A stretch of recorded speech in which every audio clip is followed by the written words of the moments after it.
Les avocats, de toutes les manières, depuis les débuts de la révolution pacifique, ont été aux côtés de notre peuple. Et aujourd'hui, on est ravis parce que ce rassemblement est entre les magistrats à la fois et les avocats, parce que nous sommes des défenseurs de l'état de droit, nous sommes des défenseurs des droits des citoyens et des libertés. Et on ne peut se mettre que du côté du citoyen qui réclame le départ de ce système, qui réclame l'instauration d'une période de transition avec de nouveaux visages qui permettra à l'Algérie d'aller vers l'état de droit, l'état des libertés et l'état des institutions et sortir définitivement du pouvoir personnel et du pouvoir occulte.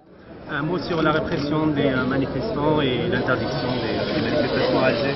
Écoutez, jusqu'à présent, la situation n'est pas très claire parce que moi j'ai appris par ailleurs qu'il y aurait des gens qui ont jeté des fumigènes à l'intérieur du tunnel de la faculté, ce qui a causé probablement une panique chez les gens, mais que la police aussi a paniqué, je suppose. Mais aujourd'hui, la police doit faire son travail pour enfin trouver les gens qui sont derrière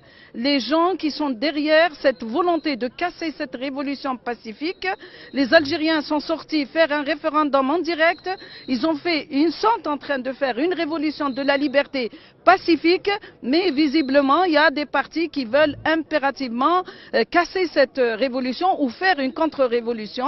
Mais nul n'est dupe, les Algériens sont conscients, les Algériens sont confiants, les Algériens veulent et déterminés conserver le côté pacifique de cette révolution. Et donc aujourd'hui, on fait appel aux services de sécurité qui jusqu'alors ont été à la hauteur, qui ont respecté le droit, qui ont respecté le droit des Algériens de manifester pacifiquement.